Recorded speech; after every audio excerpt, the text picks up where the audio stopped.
Hello, fans of the Washington Commanders. Get ready for an analysis that will keep you hooked from start to finish, because the future of 7 crucial players on our team is at stake in the next 3 games. You will discover who is fighting to secure their spot on the roster, and why every play, every tackle, every kick could mean the difference between staying and leaving. And there's more.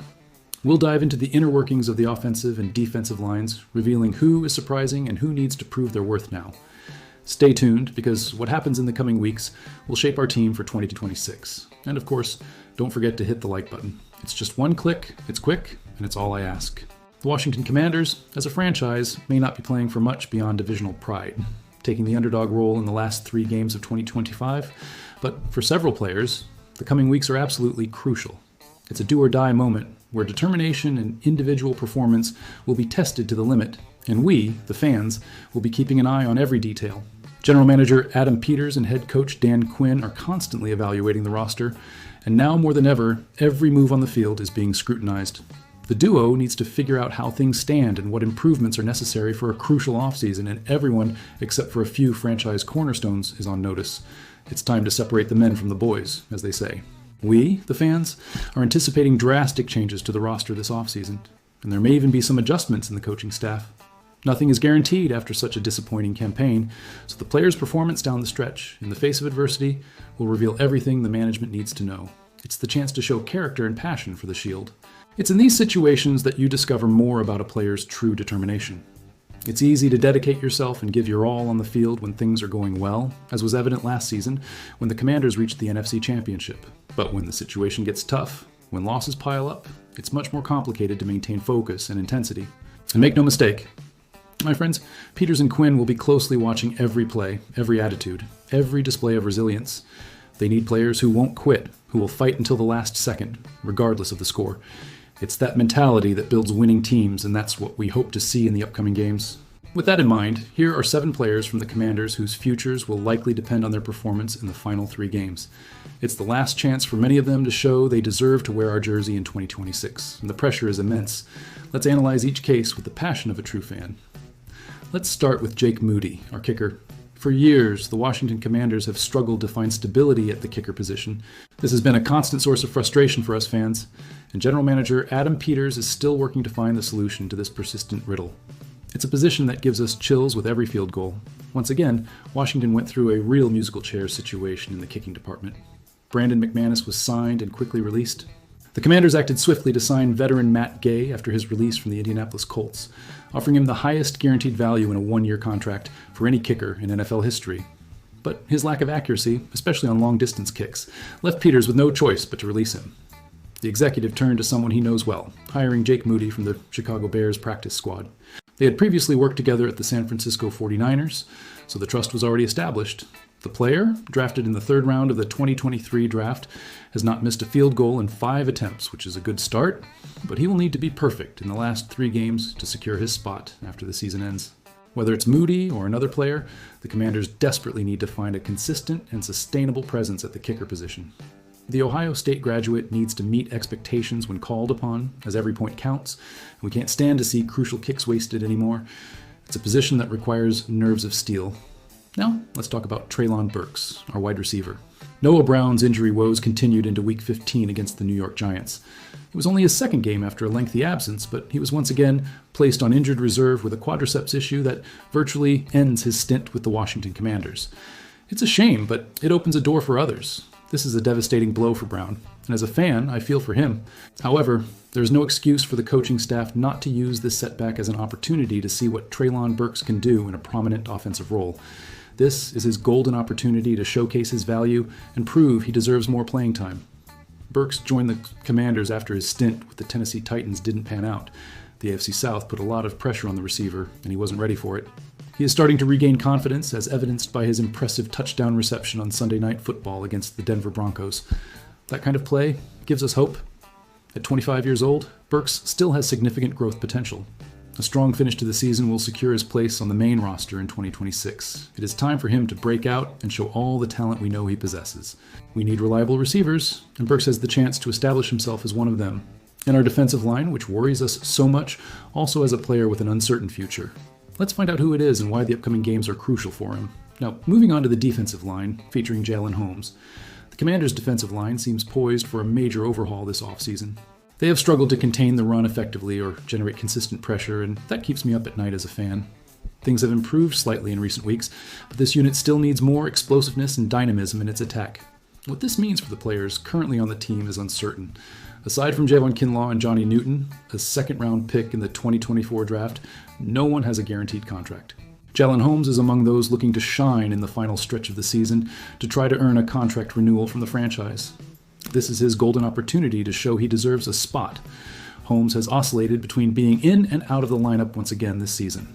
The player, selected in the 4th round of the 2018 draft and coming from Ohio State, has logged 34.2% of the team's defensive snaps. In the 8 games he's been active, recording 15 tackles and a quarterback hit. Staying active on game days is the tricky part, but it can be relatively simple since the team is missing some key figures due to injuries. Let's hope Holmes takes this opportunity and shows all his potential. We need players who can make a difference on the defensive line, and he has the chance to prove that he is one of them. It's time for him to establish himself and show that he can be an important piece for the future of our team. Next, we have Chris Rodriguez Jr., our running back.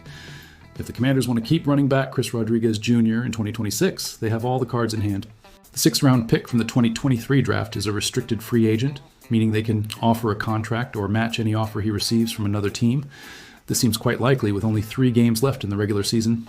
However, if Rodriguez wants to enhance his chances of being Washington's main running back next season, and potentially beyond, he needs to make his value clear in the coming weeks. It's time for him to show that he can be our lead back and deserves the trust of the coaching staff and management. It has been another season of ups and downs for Rodriguez. He made the roster, but was initially a secondary option. The coaching staff was reluctant to utilize him, but the former Kentucky star gradually made his mark in the second half of 2025. It's great to see a player fighting for his space and showing that he has the potential to grow. The absence in last weekend's victory against the New York Giants interrupted his momentum at the worst possible time. Rodriguez has already returned to practice, but the pressure is on him to finish the season strong and solidify his importance for next year. We need a consistent runner, and he has the chance to prove that he is that player. Now, let's talk about Deebo Samuel Sr., our wide receiver. Deebo Samuel Sr. joined the Washington Commanders from the San Francisco 49ers this offseason. The wide receiver arrived at the franchise with questions about his conditioning, attitude, and everything else. He responded to the criticisms and much more, showcasing a professionalism that has made us proud. Since he arrived in the building, Samuel has shown himself to be extremely professional, focused, and willing to help others.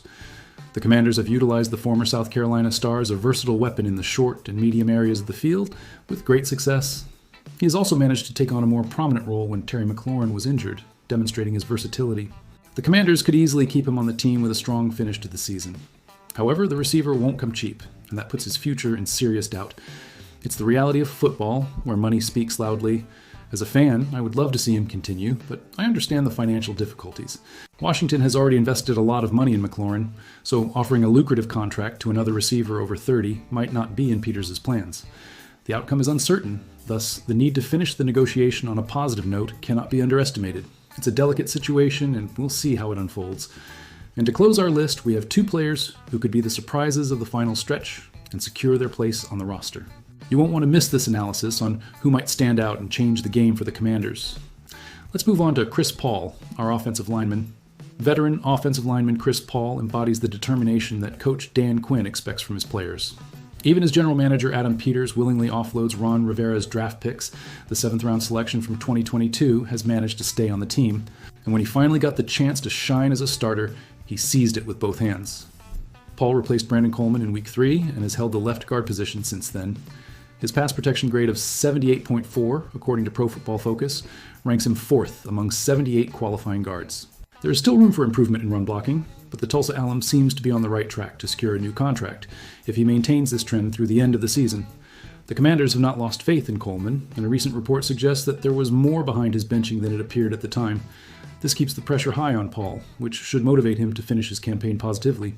It's a healthy competition that only benefits the team, and us fans love to see that drive. Finally, Antonio Hamilton Sr., our cornerback. The Commanders have faced some serious injuries at the cornerback position this season. Marshawn Lattimore and rookie Trey Amos, a 2nd-round draft pick, were the team's starting options on the outside. Both suffered serious knee injuries, forcing other players to step up. Antonio Hamilton Sr. took a little while to get his chance. The veteran has played 12 games this season, but he was mainly used on special teams. That completely changed in Week 15 against the New York Giants when he had the opportunity to showcase what he could do. Hamilton got the chance to show what he could do as a starter, and the defender was sensational.